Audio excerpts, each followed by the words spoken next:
Coming up this week, King Charles just posted his best approval numbers ever.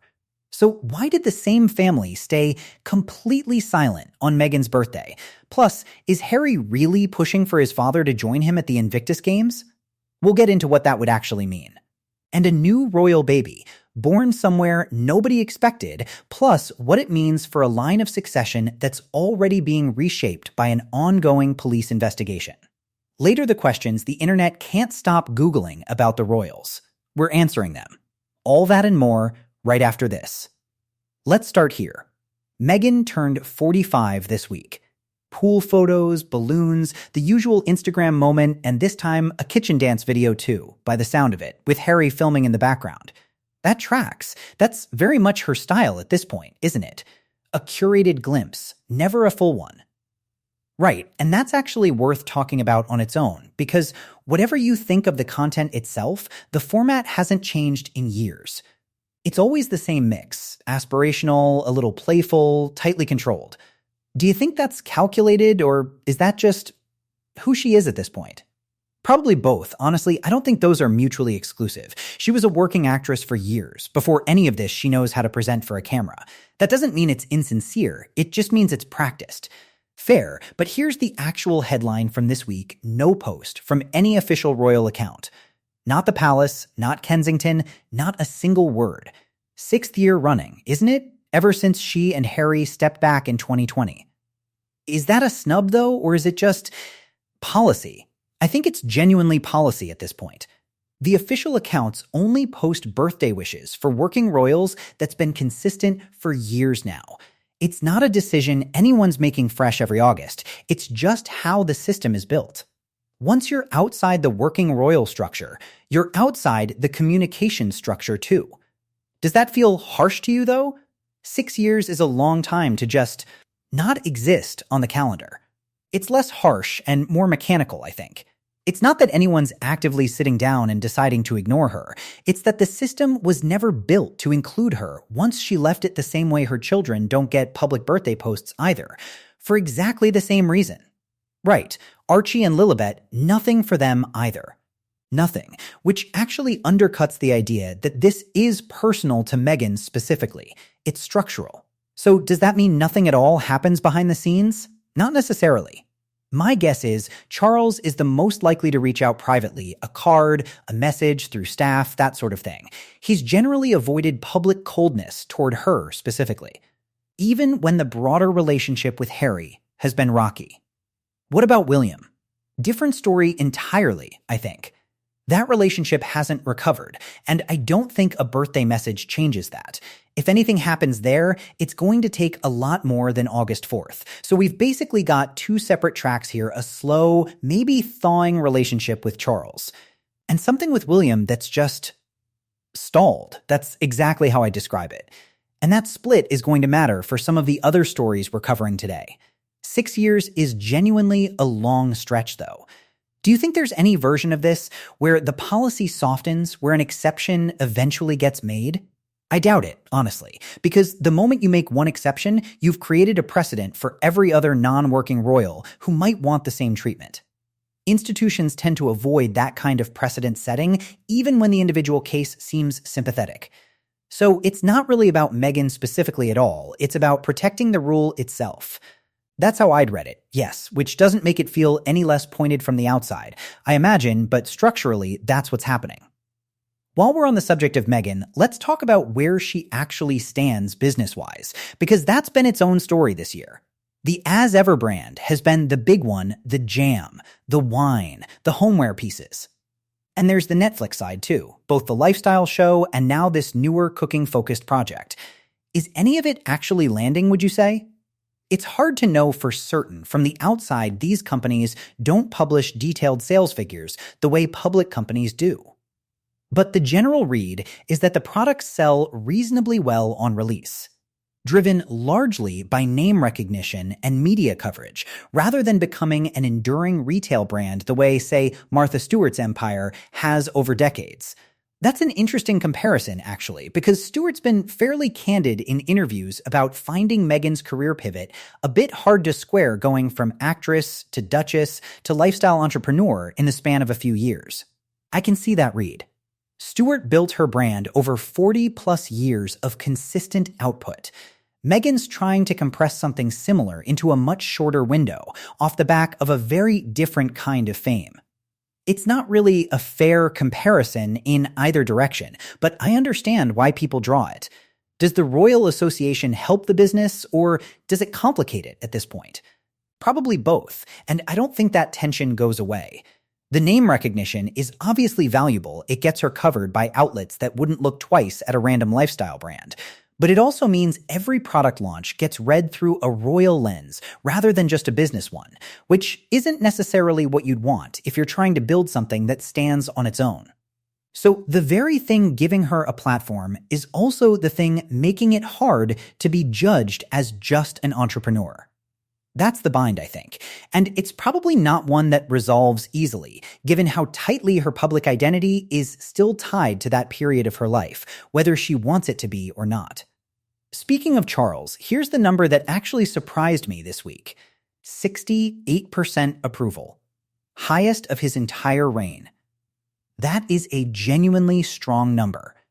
And the timing is what makes it interesting to me. Because this isn't happening in a quiet news period. Not remotely. This is happening during an active police investigation into his own brother. Right, Andrew? Let's actually lay that out properly, because it's moved fast. Andrew was arrested back in February on suspicion of misconduct in public office, tied to his relationship with Jeffrey Epstein. Held for questioning, released without charge, but very much still under investigation.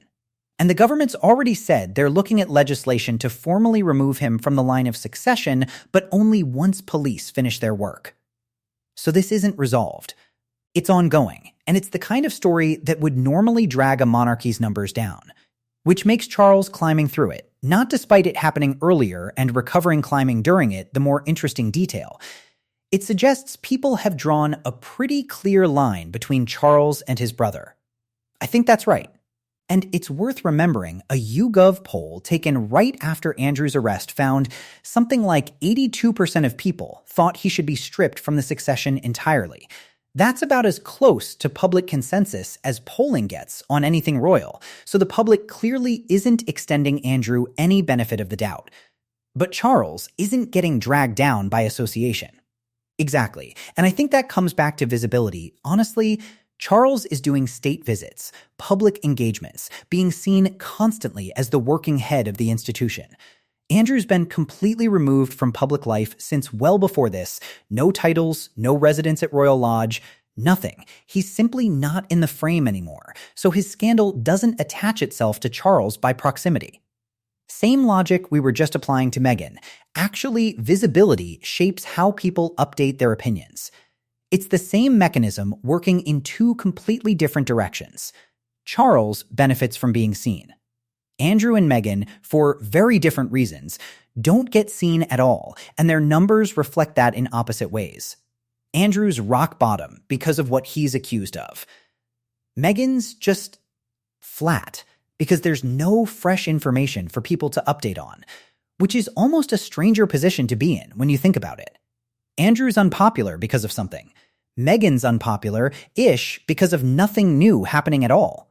That's a genuinely odd position for a public figure to be stuck in. Let's talk about what's actually behind the number, though. Because a 68% approval rating doesn't happen by accident. What's he actually done since taking the throne that you'd point to?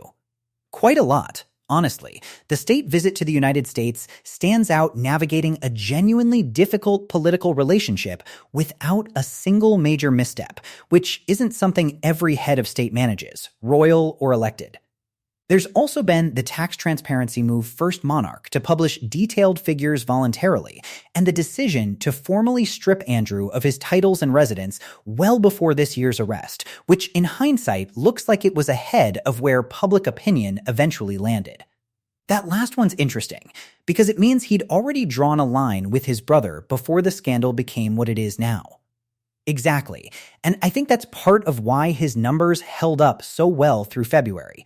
He wasn't scrambling to react the distancing had already happened. It gave him a credible position to stand on, rather than looking like he was making it up as he went. Engagement numbers matter too, don't they? I recall him topping the list for most royal engagements last year. He did, by a fair margin. Multiple engagements in a single day isn't unusual for him, even while managing ongoing cancer treatment. That combination, visibly working hard while visibly unwell, tends to generate a lot of public goodwill. People respond to that kind of resilience. Is there a risk that goodwill doesn't last, though? Sympathy has a shelf life in most public figures' cases. It can, certainly. But I think the difference here is that he's pairing the sympathy with actual output visits, decisions, follow through. Sympathy without action fades quickly. Sympathy plus a full diary tends to hold up longer. Right, let's get into the one that's been floating around for a while now, Harry wanting Charles to join him at the Invictus Games. This has been reported on and off for over a year now, and it keeps resurfacing because it hasn't actually happened yet. The games are set to return to the UK in Birmingham, and that location alone raises the stakes. Because it's not some neutral third country this time. It's home turf. Right, and Invictus is Harry's project in a way nothing else in his life is. He built it from nothing after his own military service. It's the one part of his public identity that isn't tangled up in the family drama nobody criticizes veteran sport. So if he's going to ask his father to show up anywhere, this is probably the safest possible venue to ask him to do it. I think that's exactly the calculation. It gives Charles a reason to appear with Harry that isn't really about the family at all. It's about supporting servicemen and women. That's much easier to defend publicly than, say, a private family reunion. But it's not simple, is it? Because the invitation, when it comes, doesn't just go to Harry's father. It goes to the king. As head of the armed forces, that's just protocol for how these games work with host nations. Which technically separates the personal relationship from the institutional one, but I doubt the public would see it that way. No, I don't think they would. If Charles shows up, every headline is going to be about the reunion, not the veterans. And there's another layer. Meghan attends Invictus every year. If Charles is there for Harry, is he also photographed with Meghan? Because avoiding her entirely would read as a snub in its own right, and being seen with her is its own story. It really does feel like an all-or-nothing situation. If he goes, it's not really possible to go halfway. I think if he does attend, he'd want to be seen as at least cordial, with both of them not doing so risks creating exactly the king snubs Meghan headline he'd presumably want to avoid. So what actually determines whether this happens? Health is the honest answer, probably more than anything political. He's still undergoing treatment, and these things get planned a long way out. Engagements get quietly rearranged for all kinds of reasons that never make headlines. It's genuinely too early to say either way. It's also nearly a year out at this point, which is a long time in this family's news cycle. It really is. A lot can shift between now and then for better or worse. Let's talk about what's actually been happening behind the scenes, separate from any Invictus speculation, because there was a private meeting between Harry, Meghan, their children, and the King and Queen not long ago. Right, reportedly at Highgrove, away from cameras entirely. No official photos released, no statement beyond confirmation that it happened. Which itself is a signal, isn't it? If the family had wanted to make a public show of reconciliation, that would have been the moment to release something. I think that's exactly right. This read almost like a test case. Would anything be released afterward? Nothing was. Which suggests this was genuinely about the relationship itself, not about managing a media narrative. Do you think that's a good sign, long term? I think it's a slow sign, if that makes sense. It doesn't undo years of distance in one afternoon, but it also doesn't need to be public to matter. Sometimes the more meaningful gesture is the one that isn't performed for anyone. Was Camilla definitely part of it? From what's been reported, yes, and apparently non-negotiably so, from the king's side. Which makes sense. Honestly, any meeting like that involving his wife being deliberately excluded would send its own much worse signal. There's also the question of Meghan's own father. Isn't there that relationship's been estranged for years now, well before any of the royal family tension began? It has, and I think that's worth separating out from the royal story entirely, because it predates it. That rift started around the time of the wedding, over staged paparazzi photographs he was involved in, and it's simply never been repaired since, even after a public apology on his part. Do you think that's likely to change? Genuinely hard to say. There's been no indication of movement either way, and it's the kind of family estrangement that exists on its own timeline. Separate from anything happening with the Windsors, it's a reminder that not every strained relationship in her life is about the family she married into. No, and I think that sometimes gets flattened in coverage, as if every difficult relationship in her life traces back to the same source. It doesn't. On a much lighter note, Prince Louis made an appearance at the Commonwealth Games in Glasgow, and it was, by all accounts, an instant hit online. The bucket hat. The bucket hat. Genuinely one of those small royal moments that ends up everywhere regardless of what else is happening in the news that week. It's only his second solo-ish public engagement, isn't it, given how young he still is? Right, and William and Kate have been notably careful about how much they expose him. This wasn't a random outing at Red as a deliberate, low-risk, high-charm choice. Sporting event, family together, casual setting. Costs nothing. Basically guarantees good coverage. That's the calculation, I think. Compare that to what we were talking about with Meghan. This is the exact opposite kind of visibility. Deliberate, warm, cheap. And it reinforces the family's public image without any real risk attached, whereas an unscripted moment carries risk either way. Exactly, which is presumably why they've been protective about how often the younger children appear at all. You get the sense they're managing exposure very deliberately enough to keep public interest warm. Not so much that it becomes a habit the children can't step back from later. Makes sense given what both William and Harry went through as kids, being followed around constantly. That history is clearly shaping how carefully this generation is being handled. It's interesting watching the three of them together now, actually, at these rare joint appearances. You start to notice different personalities emerging. George seems to be coming out of his shell a bit, from what I've seen. He looked fairly reserved at some of the earlier public moments. Understandably, he's got a very different weight on him than his siblings, being the eventual heir. But more recently, at sporting events particularly, he looks more at ease. Charlotte's the one people keep commenting on, though. She really is. There was a moment at this same Glasgow visit where she was pictured looking almost amused at something Prince Edward said, this very composed, knowing expression that people online immediately picked up on. It's the kind of thing that gets compared to the late Queen as a child, for whatever that's worth. And Louis is just Louis. Louis is the one who gets away with anything, basically, which tracks youngest child energy is fairly universal, royal family or not.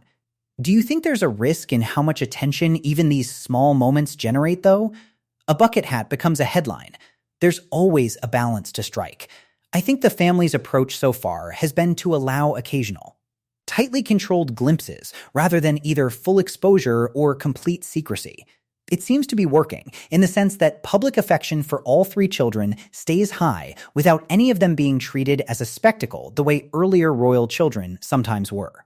Let's move to the other big family news this week. Eugenie's had her third child, a daughter, born in Lisbon.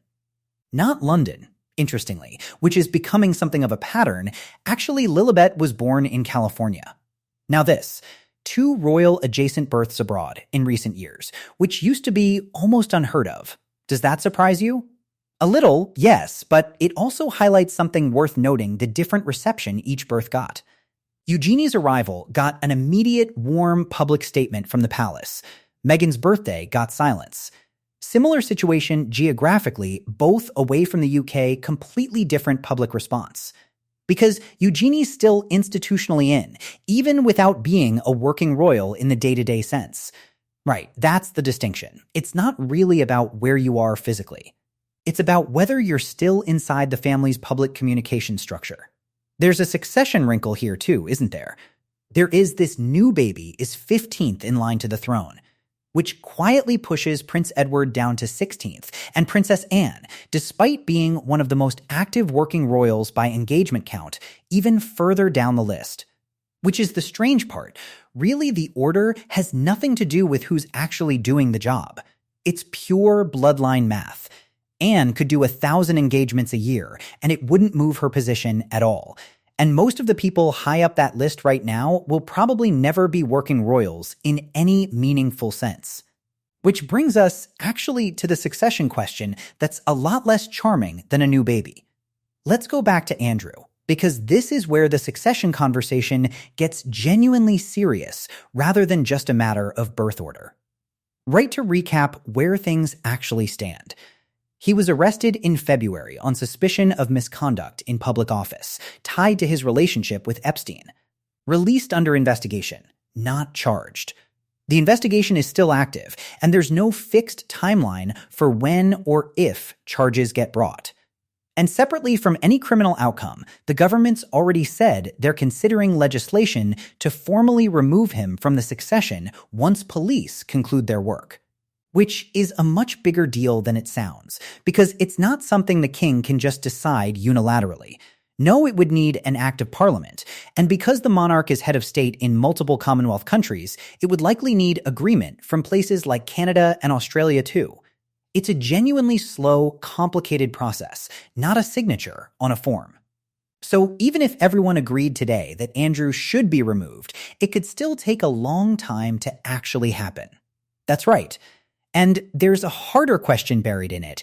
If you remove Andrew, where do you actually draw the line? Do his children come out too? What about people even further down the list who've never had any working role at all? Once you start down that road, it's genuinely difficult to know where it stops, which I think is exactly why nothing's moved quickly here, even with public opinion running so strongly one direction. That YouGov figure 82% wanting him removed is about as clear a signal as polling gets. But translating public sentiment into actual constitutional change is a completely different process, and a much slower one. So for now, he stays exactly where he is, 8th in line, stripped of his titles and his residence, but still technically part of the succession on paper. Still part of it on paper, yes, which is its own strange state to be publicly cast out in every practical sense, but not yet formally removed from the line itself. Let's talk about what led to the arrest, because I think some viewers might not have the full timeline. This wasn't a sudden, isolated development there'd been reporting building for some time about Andrew allegedly sharing sensitive information with Epstein, going back to when Andrew held an official public role. Right. And the arrest itself came about 10 days after the BBC first reported that specific claim. When it happened, it was described as the first arrest of a senior royal in living memory, which on its own tells you how unprecedented this is for the institution. Was the palace given any advance warning? From what's been reported, no Buckingham Palace wasn't informed before the arrest took place, which suggests this was being handled entirely through normal police process rather than any kind of coordinated announcement. That's notable in itself. It suggests the institution isn't being given special handling here, at least procedurally.